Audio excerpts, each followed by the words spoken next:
They conquered the galaxy, but they made one mistake. They underestimated humans. No one remembered the name of the station anymore. It floated at the edge of charted space, an old refueling ring abandoned by every major power decades ago.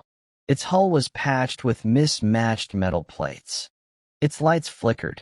Its gravity failed once every few days. The only ones who still used it were refugees, smugglers, and the desperate.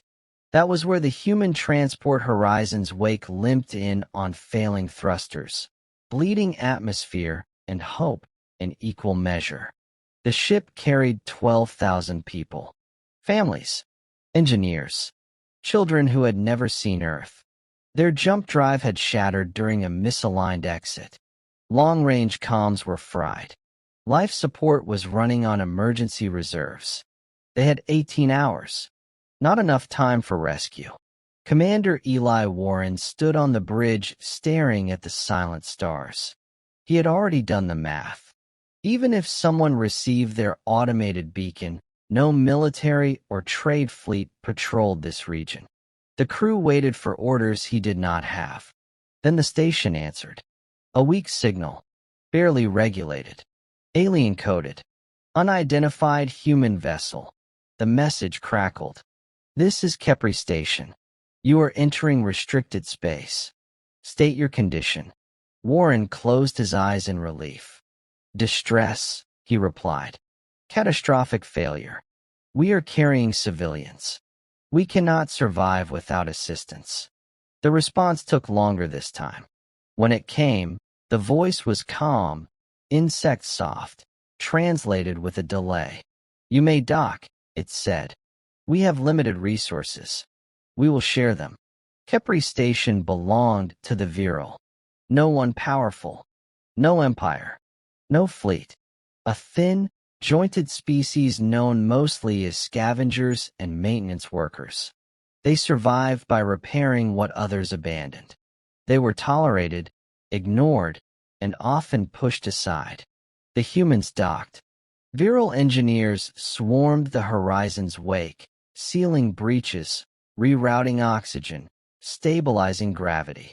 Their tools were old but precise. Their movements efficient. The station's population cramped together so the humans could breathe easier. Virile families gave up quarters. Storage bays became emergency shelters. They shared food. They shared air. They shared power. When Commander Warren asked how they would be repaid, the Virile station master tilted his narrow head. Life saved, the translator said. Balance restored. The repairs took 16 hours. Every human survived. When the Horizon's wake was ready to leave, Warren transmitted coordinates for future contact, trade offers, protection guarantees. The Virile refused all of it. Go, the station master said simply. Carry your lives forward. And so the humans left. Years passed. The incident became a footnote in migration records. No monuments. No holidays. Just a line in a logbook and a quiet sense of gratitude among those who had been there. Humanity grew. Fleets multiplied. Colonies spread. Influence expanded. The galaxy learned to take humans seriously. The Virile were forgotten. Until the blockade. A rising coalition decided that abandoned regions were inefficient. Unclaimed stations were liabilities. Kepri Station sat in the way of a new trade corridor. The ultimatum was simple. Evacuate or be removed. The Virile had nowhere to go. Their ships were slow. Their numbers small. Their voice unheard. They sent requests. Most were ignored. Some were politely declined. One message, almost as an afterthought, was sent to an old human registry tied to a transport ship long since decommissioned. On Earth, a logistics analyst noticed the identifier and froze.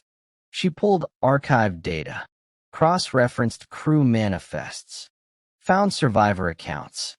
Within hours, the report reached the Defense Council.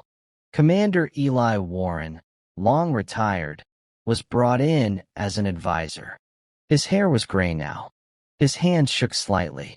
He watched the footage of Kepri Station surrounded by coalition ships and said only one thing. They saved us. That was enough.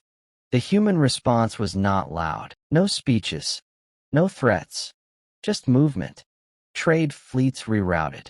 Escort groups detached. Defense ships repositioned. When the coalition fleet arrived to enforce evacuation, they found something unexpected. Human ships. Not attacking. Not posturing. Simply present. Holding space. A human admiral opened a channel. Kepri Station is under human protection, she said. This matter is resolved. The coalition commander scoffed.